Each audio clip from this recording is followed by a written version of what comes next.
विद्यार्थी मित्र, पाठीमागच्या 2 व्हिडिओमध्ये आपण सर्क्युलर मोशनचे ॲप्लिकेशन्स पाहिले. आजच्या व्हिडिओमध्ये आपण व्हर्टिकल सर्क्युलर मोशन हे पाहणार आहोत. सर्क्युलर मोशनचा जो एक प्रकार आहे व्हर्टिकल सर्क्युलर मोशन आणि व्हर्टिकल सर्क्युलर मोशन याच्या अंडर एकच आर्टिकल आहे आणि त्या आर्टिकलचं नाव आहे point mass tied to a string undergoing a vertical circular motion under gravity. Point mass ऐवजी बॉब म्हटलं तरी चालेल. बॉब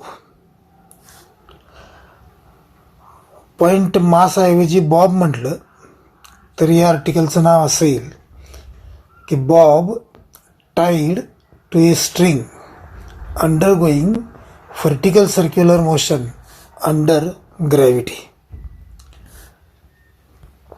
सुरुवातीला एक फिगर बघू. In this figure this is a bob or point mass and this is a string Dora. This bob is tied to a string and the string is massless, inextensible and flexible. This bob tied to a string is reeled in vertical circles. Bob tied to a string is reeled in a vertical circle so that bob performs vertical circular motion. जर एखादा Bob स्ट्रिंगला tied करून जर हा Bob या स्टाईलने फिरवला तर या बॉबची मोशन हॉरिझॉन्टल सर्क्युलर मोशन असेल, कारण हा बॉब आपण हॉरिझॉन्टल सर्कलमध्ये फिरवतोय. आपल्याला या आर्टिकलच्या बाबतीत हॉरिझॉन्टल सर्कलमध्ये इंटरेस्ट नाही. जर बॉब व्हर्टिकल सर्कलमध्ये फिरवला तर बॉबची जी मोशन आहे ती व्हर्टिकल सर्क्युलर मोशन असेल. So in this figure, this is a bob, this is a string. Bob is tied to a string. String is massless, string is inextensible and string is flexible. Then this bob tied to a string is reeled in vertical circle so that bob performs vertical circular motion or motion of the bob is vertical circular motion. So this figure shows a bob or a point mass tied to a string. String कसे आहे? String is massless, string is inextensible and string is flexible. And this bob tied to a string काय केलंय? It is reeled. Bob is reeled along a vertical circle so that bob performs vertical circular motion. आता हा जो Bob आहे त्याचं मास m आहे आणि Bob vertical सर्कलमध्ये रील्ड केल्यानंतर जो सर्क्युलर पाथ असेल त्या सर्क्युलर पाथची रेडियस r आहे. रेडियस ऑफ सर्क्युलर पाथ rलाच तुम्ही लेंथ ऑफ द स्ट्रिंग असं म्हणू शकता, कारण ही स्ट्रिंग आहे. So when Bob is reeled in vertical circle, then radius r of circular path will be length of the string. So r याची दोन explanation देता येतील. r radius of circular path असं म्हटलं तरी चालेल, r length of the string असं म्हटलं तरी चालेल. आणि ह्या बॉबचं मास m आहे. So m is the mass of the bob and r is the radius of circular path, or it is a length of string. So m mass of the bob and r is the radius of circular path किंवा length of the string. आता मागच्या स्लाइडमध्ये जी figure होती तीच आहे, फक्त त्यात string दाखवलेली नाही. याशिवाय काही फोर्सेस दाखवलेत. फिगरकडे बघितल्यानंतर कदाचित भीती वाटेल, पण तसं काही गरज नाही आहे. फिगर जसं आपलं एक्सप्लेनेशन पुढे जाईल तशी फिगर तुम्हाला समजत जाईल. So in this figure this is a bob और this is also a bob. So these are the different positions of the bob. M is the mass of the bob and R is the radius of circular path. There are different positions. In this figure, A is the top position. This is top position. B is the bottom position. This is bottom position B. And C and D are the two sideway positions.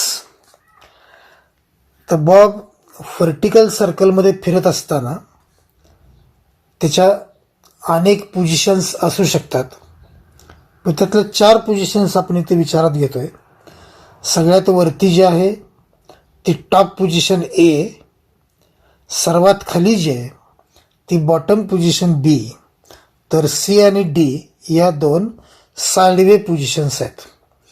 Bob कोणत्याही पोझिशनमध्ये असो, top position A ला असो किंवा bottom position B ला असो किंवा sideway positions C और D असो किंवा अन्य कुठल्याही पोझिशनला असो, बॉबवरती नेहमीच 2 फोर्सेस ॲक्टिव्ह होतात.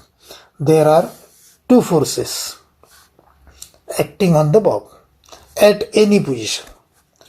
First force is weight mg, and we know that weight is always vertically downward.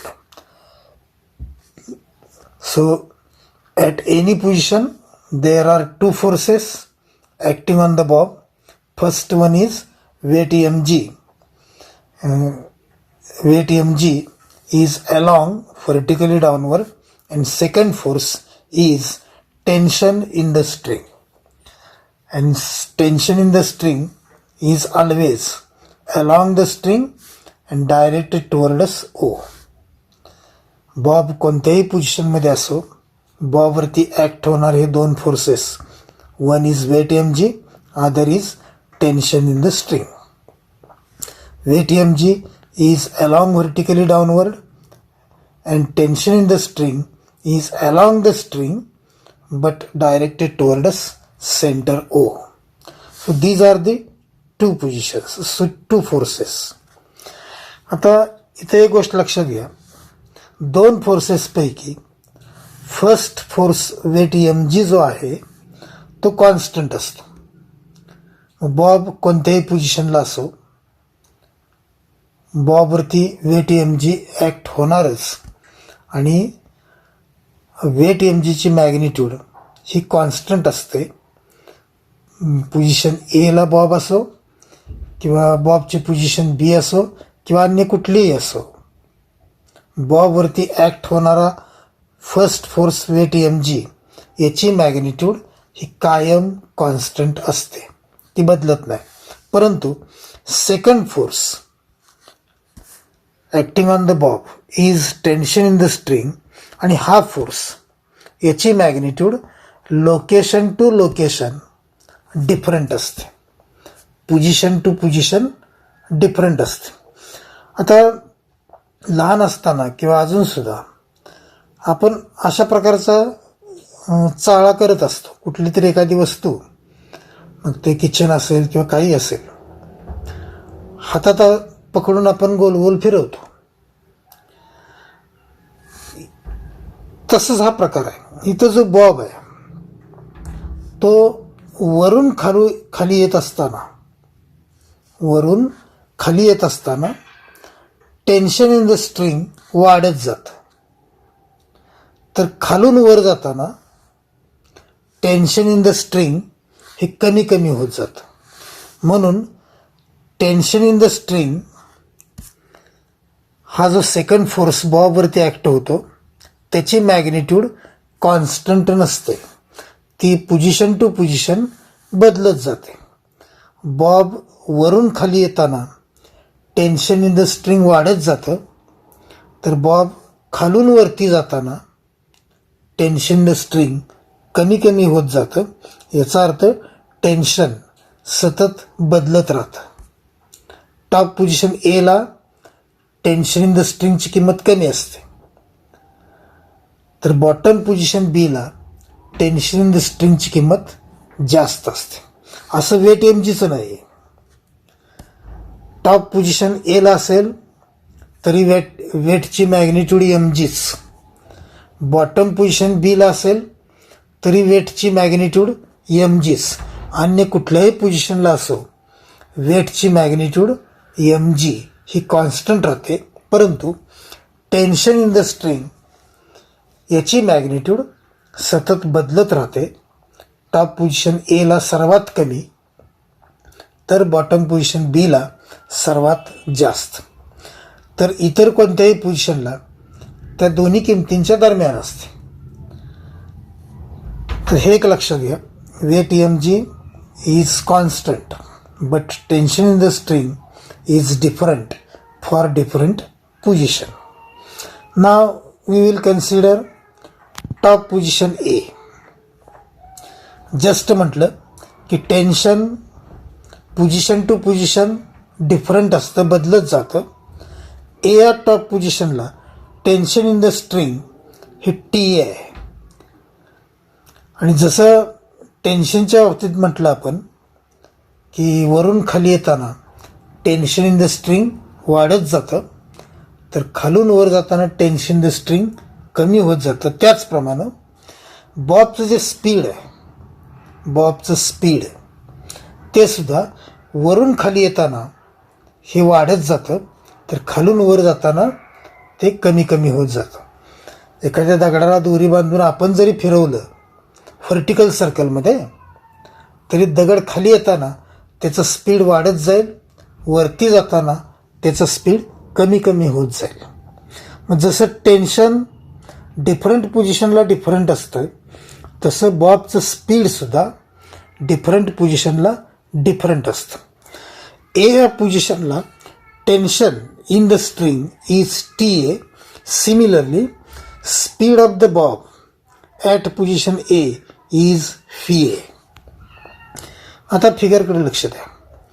Top position एला असताना बॉबवरती जे दोन फोर्सेस ॲक्ट होत आहेत ते दाखवलेले आहेत. पहिला फोर्स वेट एम जी, तो या ॲरोनं दाखवला आहे. And second force acting on the bob is tension in the string, हा छोट्या ॲरोनं दाखवला आहे. आणि फिगरवरून आपल्या असं लक्षात येतं की both forces T A and weight M G are directed towards centre O. M G is directed towards O. Similarly tension in the string T A is also directed towards centre ओ.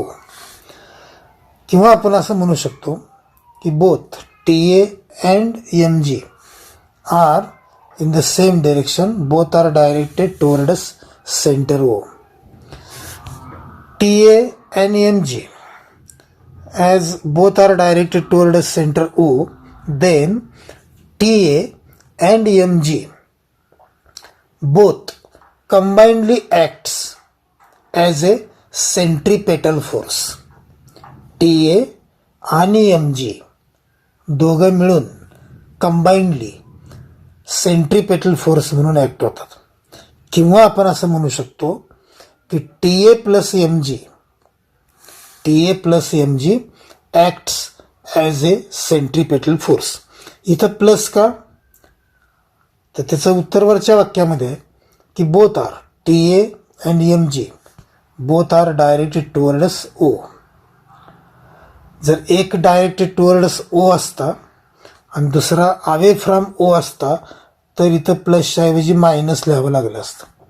परंतु दोघंही towards O असल्यामुळं TA plus mg acts as a centripetal force. आणि ज्यावेळा आपण असं म्हणतो TA plus mg acts as a centripetal force, तेव्हा आपण कोणतं इक्वेशन लिहू शकतो, तर TA plus mg is equal to centripetal force. आता यापूर्वी अनेक वेळा पाहिले की सेंट्रिपेटल फोर्स वेगवेगळ्या स्टाईलमध्ये लिहिता येतो. Centripetal force is equal to m v²/r ही एक स्टाईल, किंवा mr² ही दुसरी स्टाईल, तर तिसरी mv². सेंट्रिपेटल फोर्स या वेगवेगळ्या स्टाईलमध्ये लिहिता येतो. एमचा अर्थ मास, फीचा अर्थ स्पीड, आरचा अर्थ रेडियस, तर ओमेगाचा अर्थ अँग्युलर स्पीड. इथं आपण mv²/r या स्टाईलमध्ये हा सेंट्रिपेटल फोर्स एक्सप्रेस करणार आहे. TA plus mg is equal to centripetal force. इथं जो सेंट्रिपेटल फोर्स आहे तो या स्टाईलमध्ये एक्सप्रेस करणार आहे mv²/r. परंतु बॉबच्या बाबतीत मास mच आहे, परंतु स्पीड फीच्या ऐवजी फी आहे. त्यामुळे v² ऐवजी इथं va² येईल, तर रेडियस ह्या बॉबच्या केसमध्ये आर इतकीच आहे, त्यामुळे इथं आर असं असेल. त्यामुळे TA plus mg is equal to centripetal force, आणि या सेंट्रिपेटल फोर्सची मॅग्निट्यूड ही mv²/r इतकी असेल. So TA plus mg is equal to mv²/r. This is equation number 1. आता मगाशी मी म्हटलं की दगडाला एक छोटासा दोरा बांधायचा आणि दोऱ्याचं दुसरं टोक हातामध्ये पकडून ते गोल गोल व्हर्टिकल सर्कलमध्ये फिरवायचं. आता हा प्रकार आपण लहानपणी बऱ्याच वेळा केला असेल. वरून खाली येताना मी जस्ट म्हटलं की वरून खाली येताना बॉबचं स्पीड हे वाढत जातं वरून खाली येताना, तर खालून वर जाताना बॉबचं स्पीड कमी कमी होत जातं. या पोझिशनला असताना बॉबचं स्पीड सर्वात कमी असतं, तर बॉटम पोझिशन बीला बॉबचं स्पीड सर्वात जास्त असतं. टॉप पोझिशन एला असताना बॉबचं स्पीड VA हे VA मिनिमम इतका असेल, एका विशिष्ट किमती इतका असेल, तर tension in the string TA ची किंमत जस्ट 0 होते. इथं जस्ट हा शब्द खूप महत्वाचा आहे. आरामात 0 होत नाही,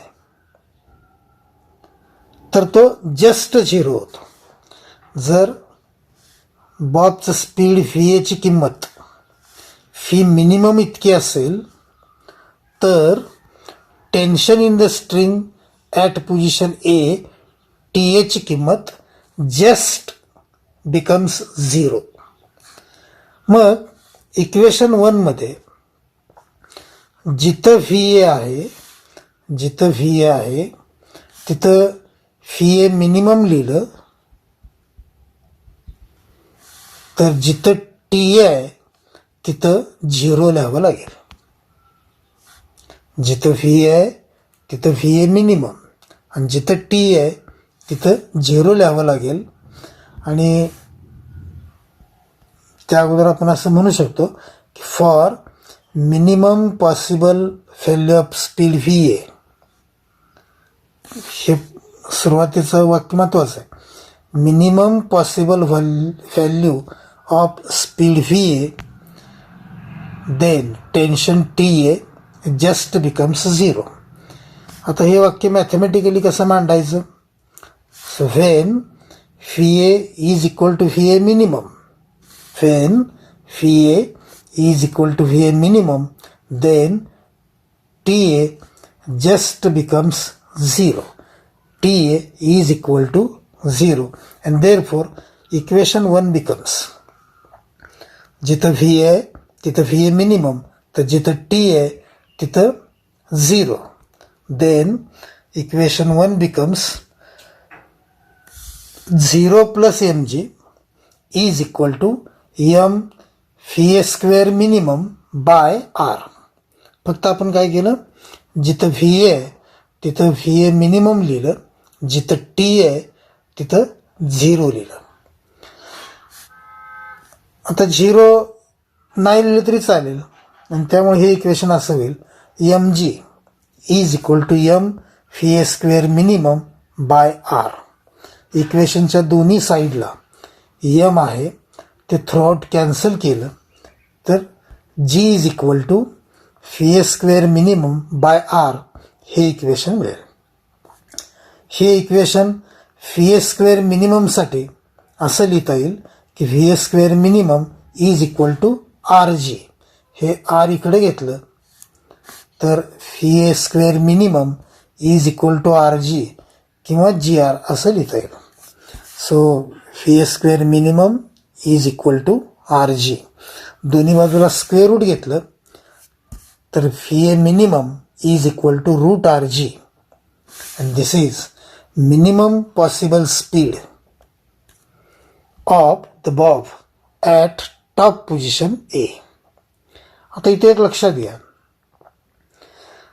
बॉबचं स्पीड रूट RG इतका असेल A या पोझिशनला बॉबचं स्पीड रूट RG इतका असेल तर बॉब इथून खाली येऊन तो परत इथं येऊ शकतो एला.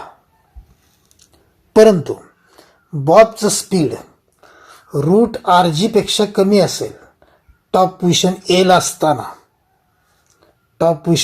असताना बॉबचं स्पीड रूट RG पेक्षा कमी असेल तर बॉब वरून खाली तर तो आरामात येईल, परंतु तो परत टॉप पोझिशन एला जाऊ शकणार नाही. मध्येच कुठेतरी असताना त्या स्ट्रिंगमधलं टेन्शन नाहीसं होऊन तो बॉब खाली पडेल.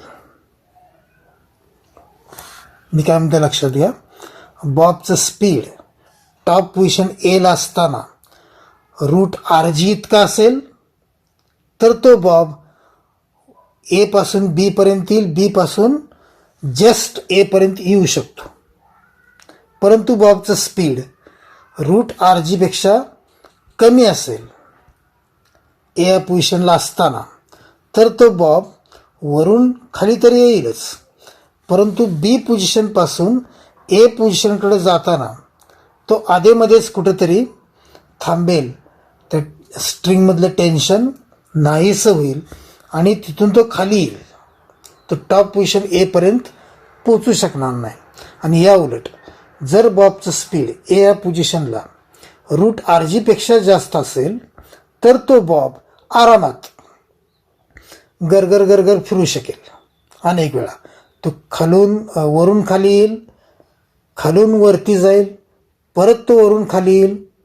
कधी बॉबचं स्पीड रूट आर जीपेक्षा जास्त असेल तर. म्हणून V A minimum is equal to root R G. This is the minimum possible speed of the bob at top position A. आता जसं टॉप पोझिशन एच्या बाबतीत आपण मिनिमम स्पीड व्ही एचं एक्सप्रेशन मिळवलं रूट आर जी, तसं यानंतर आपण बॉटम पोझिशन बीला मिनिमम स्पीडचं एक्सप्रेशन मिळवणार आहे. So at bottom position B tension in the string is equal to T B. Position to position tension in the string बदलत जातं. ए या पोझिशनला टी ए होतं, बी या बॉटम पोझिशनला ते वेगळं असेल, ते टेन्शन टी ए इतकं नसेल तर ते वेगळं असेल, जास्त असेल आणि त्याला आपण टी बी असं म्हटलं. So at bottom position B tension in the string is T B. आणि जसं टेन्शन हे पोझिशन टू पोझिशन डिफरंट असतं, तसं स्पीडसुद्धा पोझिशन टू पोझिशन डिफरंट असतं. ए ॲट टॉप पोझिशनला स्पीड व्ही ए होतं, बी ॲट बॉटम पोझिशनला स्पीड व्ही एपेक्षा वेगळं असेल आणि त्याला आपण फी बी म्हणणार आहोत. So at bottom position B speed of the bob is phi B. आता फिगरकडे लक्ष द्या. बॉटम पोझिशन बीला असताना बॉबवरती ॲक्ट होणारे जे दोन फोर्सेस आहेत त्यापैकी एक वेट एम जी आणि दुसरा टेन्शन टी बी. त्यापैकी फिगरवरून लक्षात येते weight M G is along vertically downward but tension T B is vertically upward. Weight M G is vertically downward and tension T B is vertically upward. म्हणजेच T B and M G are oppositely directed. T B tension in the string and weight mg are oppositely directed and therefore tb minus mg हा centripetal force म्हणून act होईल.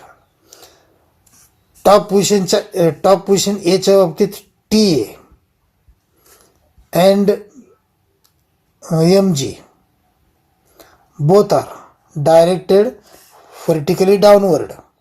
Therefore, in case of top position A, TA plus mg acts as a centripetal force. हे मागच्या स्लाइडमध्ये आपण पाहिलं आणि त्यावेळी मी सांगितलं होतं प्लस का, तर TA आणि mg दोघांची डिरेक्शन सेम आहे म्हणून. पण बॉटम पोझिशन बीच्या बाबतीत TB आणि mg यांच्या डिरेक्शन सेम नाही आहेत, तर त्या अपोजिट आहेत. आणि अपोजिट असल्यामुळं TB minus MG acts as a centripetal force. म्हणजे आपण असं म्हणतो TB minus MG acts as a centripetal force, आपण हे इक्वेशन लिहू शकतो. TB minus MG is equal to centripetal force. Bottom position बीला स्पीड फी बी आहे, बॉबचं मास एम आहे, स्पीड फी बी आहे, तर रेडियस आर आहे. म्हणून बॉटम पोझिशन बीला सेंट्रिपेटल फोर्सची किंमत M V B square by R अशी येईल. आणि म्हणून आपण हे equation TB minus MG is equal to centripetal force हे इक्वेशन असं लिहू शकतो की TB minus MG is equal to M V B square by R. This is equation number 3. Now आता यानंतर आपण law of conservation of energy वापरणार आहोत. अगदी थोडक्यात सांगायचं म्हटलं law of conservation of energy, तर energy is constant. Energy is constant. अगदी थोडक्यात law of conservation of energy सांगायचं म्हटलं तर एनर्जी इज कॉन्स्टंट.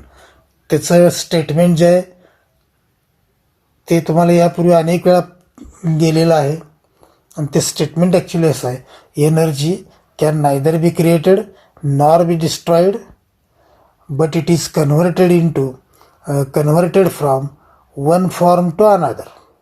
आणि शेवटचं वाक्य महत्त्वाचं आहे, total energy in the universe remains constant. हे लॉ ऑफ कॉन्झर्वेशन ऑफ एनर्जीचं मूळ स्टेटमेंट आहे.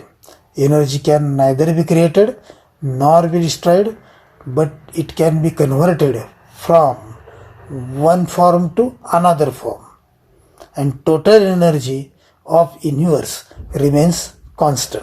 परंतु अगदी थोडक्यात सांगायचं म्हटलं तर एनर्जी इज कॉन्स्टंट. आता एनर्जी कॉन्स्टंट आहे तर हा law of conservation of energy या दोन पोझिशनला जर अप्लाय केला, top position A, bottom position B, ह्या दोन पोझिशनला जर आपण law of conservation of energy apply केला तर आपण असं म्हणू शकतो, total energy at A is equal to total energy at B and both are equal to constant. परत एकदा ऐका, according to law of conservation of energy, total energy at A is equal to total energy at B is equal to total energy at C is equal to total energy at D is equal to total energy at any other position is equal to constant. Total energy remains constant. मग position कुठलीही असो. आता top position ए आणि bottom position बी या दोघांसाठीच जर law of conservation of energy apply केला तर आपण असं लिहू शकतो की total energy at A is equal to total energy at B. Total energy शॉर्टमध्ये टीई असं लिहिले आपण. So TE at A is equal to TE at B is equal to constant. कोणीही कॉन्स्टंट आपण आता विचारात घेणार नाही, त्याची गरज नाही. एवढं पुरेसं आहे की total energy at A is equal to total energy at B. आता टोटल एनर्जीमध्ये दोन एनर्जीचा समावेश होतो. त्यापैकी एक आहे कायनेटिक एनर्जी, शॉर्टमध्ये आपण केई असं लिहितो, आणि दुसरी एनर्जी आहे पोटेन्शियल एनर्जी, शॉर्टमध्ये आपण पीई असं लिहितो. मग टोटल एनर्जी ॲट ए याच्याबद्दल असं लिहिता येईल की kinetic energy at A plus potential energy at A. Total energy at A याचं स्प्लिटिंग दोन टर्ममध्ये होईल. त्यापैकी एक kinetic energy at A plus potential energy at A. तसंच आर एच एसला सुद्धा टोटल एनर्जी ॲट बी याचं स्प्लिटिंग दोन टर्ममध्ये होईल, kinetic energy at B plus potential energy at B. मग कायनेटिक एनर्जी आणि पोटेन्शियल एनर्जी याचं कॉम्बिनेशन म्हणजे टोटल एनर्जी, आणि म्हणून आपण असं लिहू शकतो की kinetic energy at A plus potential energy at A. हे कशाबद्दल लिहिलं तर टोटल एनर्जी ॲट एसाठी. Similarly for total energy at B we can write kinetic energy at B plus potential energy at B. आता हे शेवटचं इक्वेशन पुढच्या स्लाईडमध्ये आपण सुरुवातीला विचारात घेऊ. आता कायनेटिक एनर्जी, पोटेन्शियल एनर्जी हे तर तुम्हाला माहीतच आहे. कायनेटिक एनर्जीचा मूळ फॉर्म्युला आहे 1/2 mv². 1/2 mv². This is kinetic energy. And potential energy is given by mgh. h is the height of the body. आता हाईट जी आहे ती मोजताना कुठला ना कुठला तरी रेफरन्स वापरावा लागतो. आता आपला हा जो बॉब आहे तो अशा व्हर्टिकल सर्कलमध्ये व्हर्टिकल सर्क्युलर मोशन परफॉर्म करतोय. ए ही त्याची टॉप पोझिशन तर बी ही त्याची बॉटम पोझिशन. मी काय म्हणते लक्षात घ्या, हाय टी एच ही मोजताना कुठला ना कुठला तरी रेफरन्स वापरावा लागतो. जर ही लेवल, आता जी डॉटेड लाईन मी काढली, ही लेवल जर रेफरन्स म्हणून वापरली तर ए ची हाईट किती येईल?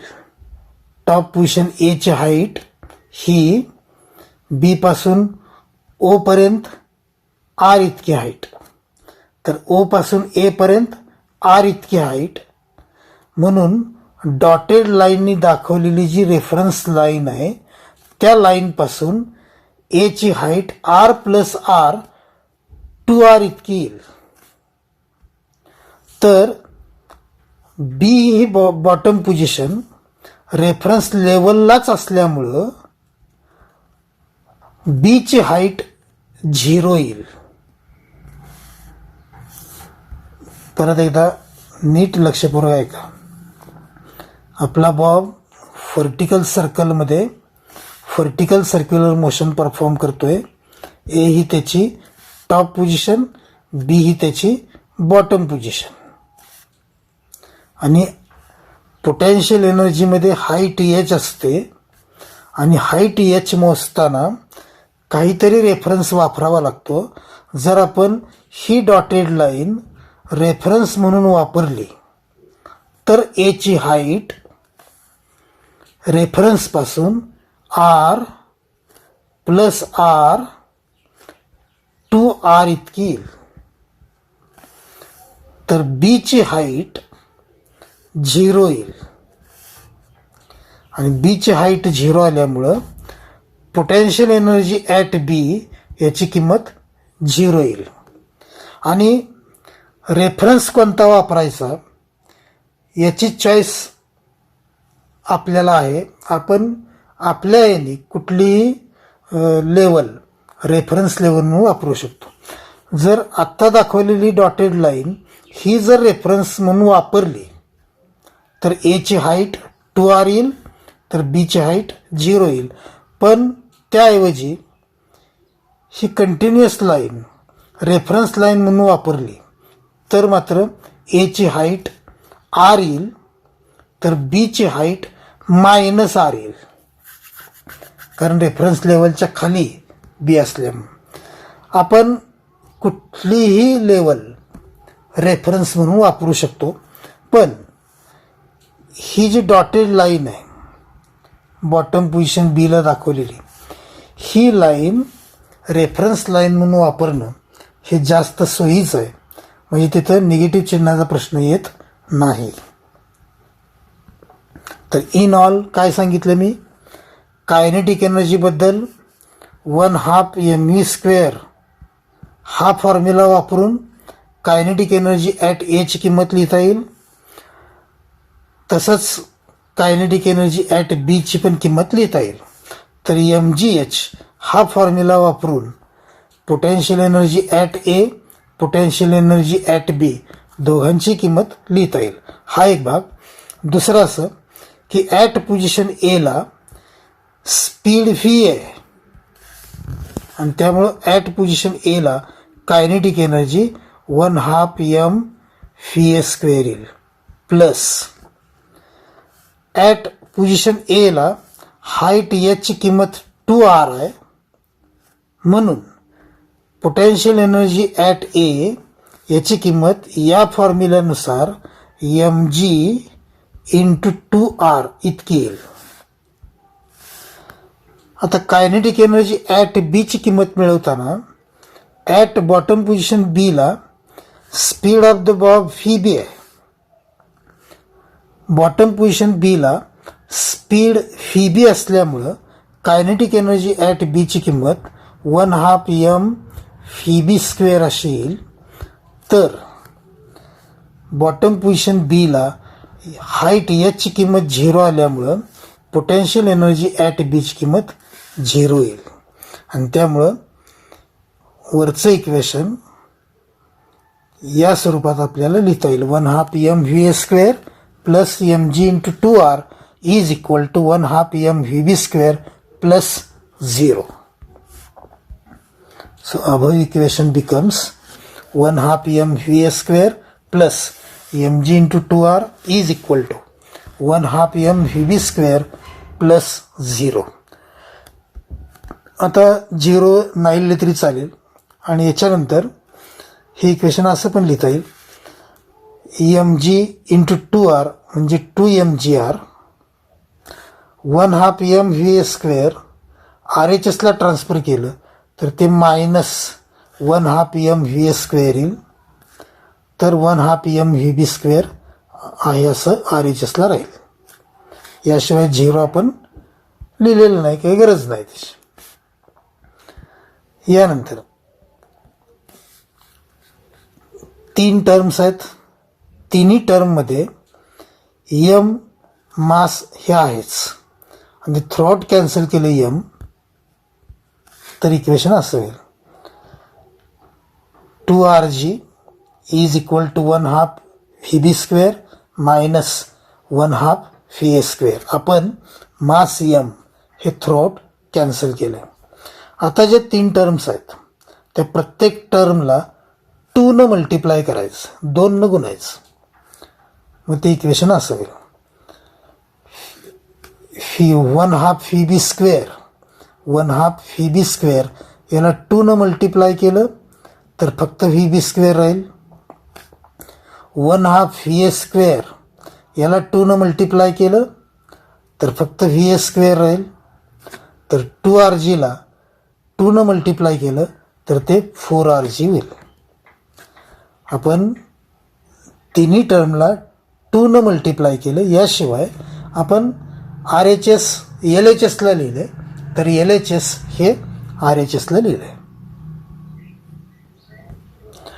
आता या इक्वेशनमध्ये जर VA मिनिमम असेल, जर VA हा VA मिनिमम असेल तर FB सुद्धा FB मिनिमम असेल. म्हणून पुढच्या स्टेपला आपण या कंडिशन्स अप्लाय करणार आहे. Wien VA is equal to VA minimum, then VB also, then VB is equal to VB minimum. Therefore, above equation becomes VB² minimum minus VA² minimum is equal to 4rg. आणि मागच्या स्लाइडमध्ये आपण VA ची किंमत मिळवल्या. VA is equal to root rg. Actually VA मिनिममची मिळवल्या. VA minimum is equal to root rg. VA minimum is equal to root rg.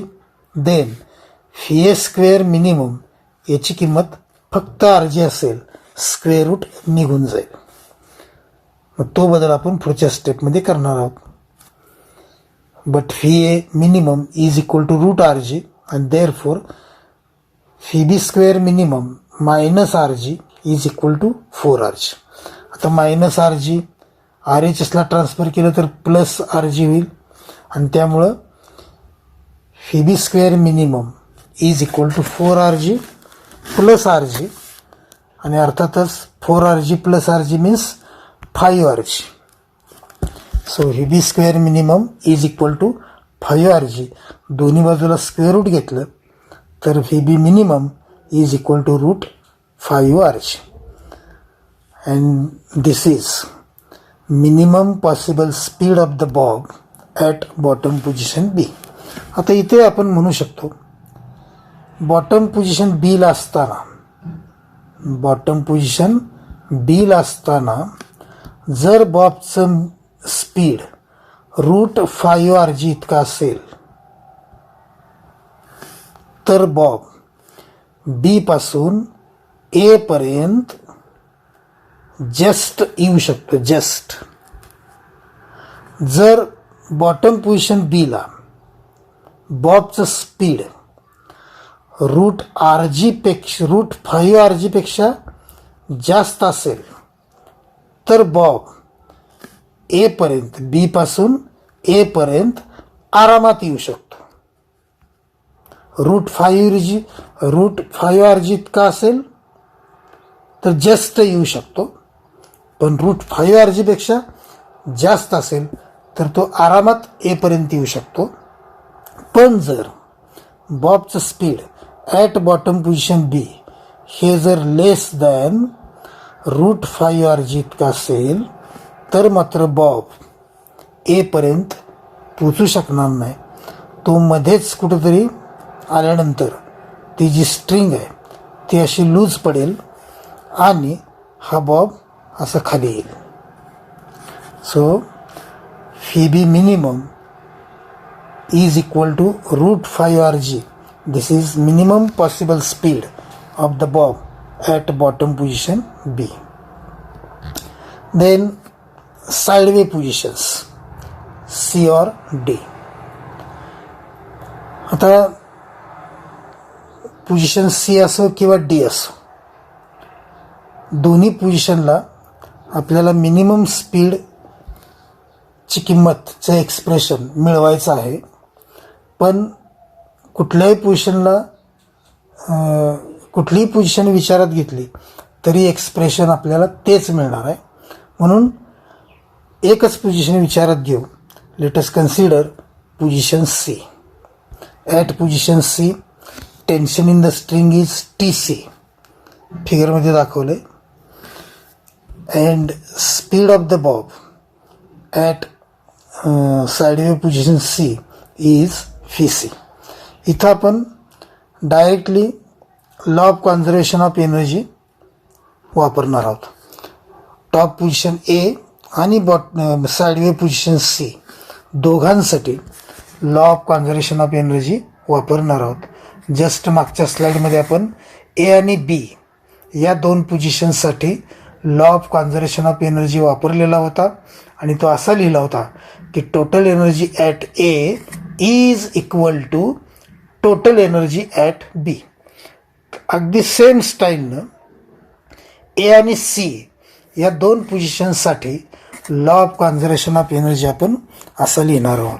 Total energy at A is equal to total energy at C. Total एनर्जीचं splitting kinetic energy आणि potential एनर्जीमध्ये केलं तर ते equation असं होईल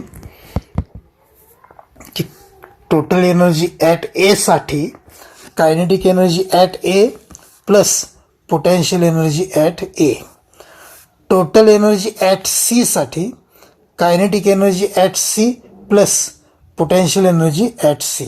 आणि हे शेवटचं जे इक्वेशन आहे ते पुढच्या स्लाईडमध्ये आपण आहे असं विचारात घेणार आहोत.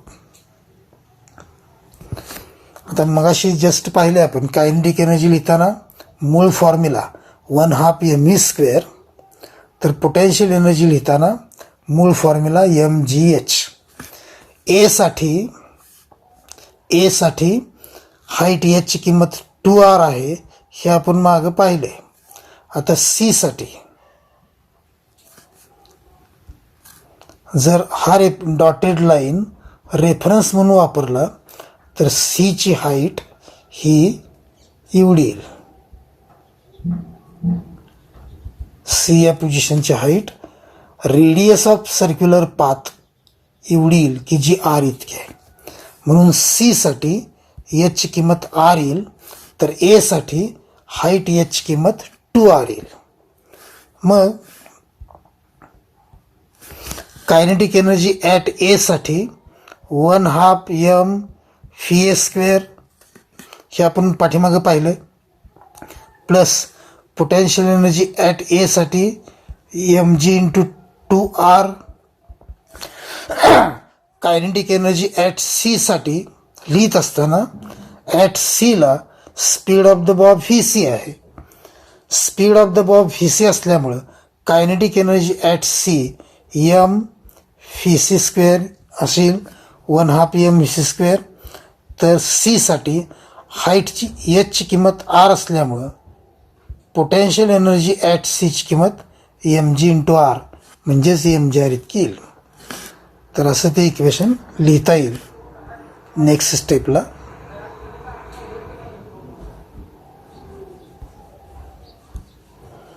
So 1/2 m v square plus mg into 2r is equal to 1/2 m vc square plus mgr. प्रत्येक टर्ममध्ये m आहे. त्या अगोदर mg into 2r 2mgr plus mgr LHSला घेतल्यामुळं minus mgr 1/2 m vc square, इथं vc स्क्वेअर पाहिजे. 1/2 m vc स्क्वेअर आहे तसं, परंतु 1/2 m vs स्क्वेअर RHSला ट्रान्सफर केल्यामुळं 1/2 m vs स्क्वेअर असं होईल. नेक्स्ट, प्रत्येक इक्वेशनमध्ये m आहे ते कॅन्सल केलं, शिवाय 2mgr मायनस mgr याच्याबद्दल फक्त mgr येईल आणि त्यातलंही m कॅन्सल झाल्यामुळं फक्त rg राहील. तर RHSला 1/2 vc square minus 1/2 vs square राहील. इक्वेशनच्या दोन्ही बाजूला 2 न मल्टिप्लाय केलं, 2 न गुणलं तिन्ही टर्मला, तर 1/2 कॅन्सल होईल. RG ऐवजी 2RG येईल. आता परत एकदा फी एबद्दल, सॉरी इथं फी सी पाहिजे. फी एबद्दल जर फी ए मिनिमम वापरलं तर फी सीबद्दलसुद्धा फी सी मिनिमम वापरावं लागेल. If fee A is equal to VA minimum, then VC is equal to VC minimum, then this above equation becomes VC square minimum minus VA square minimum is equal to 2RH. But VA minimum is equal to root RG. VA minimum is equal to root RG, and therefore VA square minimum is equal to RG, and therefore this above equation becomes VC square minimum minus RG is equal to 2RH,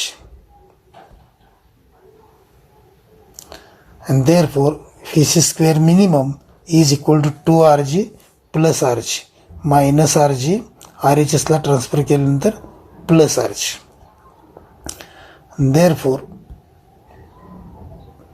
VC square minimum is equal to 3RG.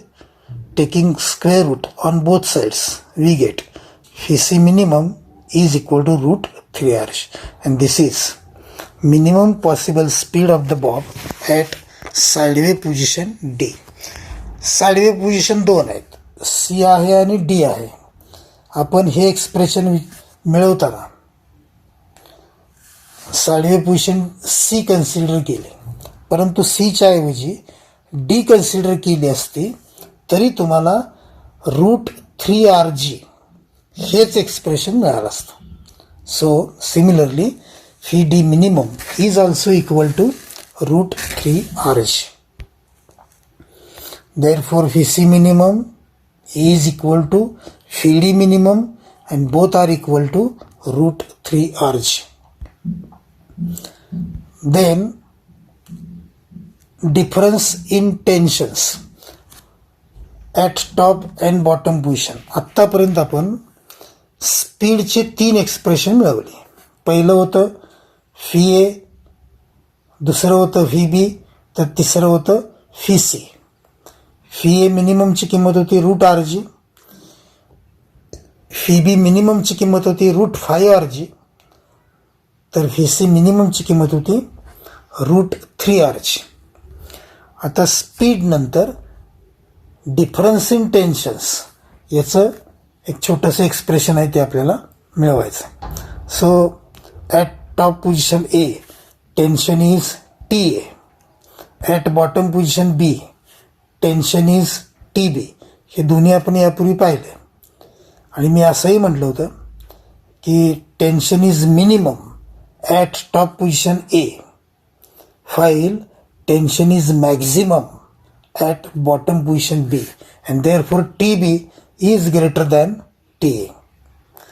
आपल्याला difference in tension मिळवायचं आणि आपण असं म्हणतोय की TB is greater than TA मिळवायचा difference. मग difference मिळवताना तुम्हाला TB मायनस TA हे करावं लागेल. डिफरन्स इन टेन्शन म्हणजेच TB minus TA. TA minus TB का नाही? Because TA is smaller than TB. So difference in tension is equal to TB minus TA हे आपल्याला मिळवायचं. मग त्यासाठी सुरुवातीला पाहिलेली इक्वेशन नंबर 1 आणि इक्वेशन नंबर 3 विचारात घ्यायची. इक्वेशन नंबर 1 हे टॉप पोझिशन ए साठी आपण लिहिलं होतं, तर इक्वेशन नंबर 3 हे बॉटम पोझिशन बी साठी लिहिलं होतं. हे दोन्ही इक्वेशन्स विचारात घ्यायचे. सो इक्वेशन 1 आणि इक्वेशन 3. इक्वेशन 3 मधून इक्वेशन 1 मायनस करायचं. इक्वेशन 3 मायनस इक्वेशन 1 गिव्स LHSला मिळेल TB minus MG minus into bracket TA plus MG. TB minus MG minus TA plus MG. RHSला M FB square by R minus M FA square by R. Simplify केलं तर ते असं होईल TB minus TA ते आपण इथं लिहिलं minus MG minus plus minus MG. So minus MG minus MG minus 2MG. RHS आहे तसंच M VB square by R minus M VA square by R. आता इथं FB आणि VA यांची एक्सप्रेशन्स सबस्टिट्यूट करायची. FB is equal to root 5GR and VA is equal to root RG. Therefore, above equation becomes TB minus TA minus 2MG is equal to M into bracket 5GR divided by R minus MGR by R. R ला R cancel होईल, इथं पण R ला R cancel होईल आणि ते equation असं होईल TB minus TA minus 2MG is equal to 5MG minus MG. आणि फायनली हे मायनस 2MG RHSला ट्रान्सफर केलं तर प्लस 2MG होईल. 5MG प्लस 2MG 7MG आणि 7MG मायनस MG 6MG. आणि फायनली हे इक्वेशन मिळेल आपल्याला की TB minus TA is equal to 6MG and this is required expression. तर या व्हिडिओमध्ये आपण स्पीडची 3 एक्सप्रेशन्स पाहिली. VA is equal to root RG, FB is equal to root 5RG and FC is equal to root 3RG. आणि याशिवाय difference in tension TB minus TA याचं पण एक्सप्रेशन मिळवलं. TB minus TA is equal to 6MG. आपण इथं थांबतोय. धन्यवाद.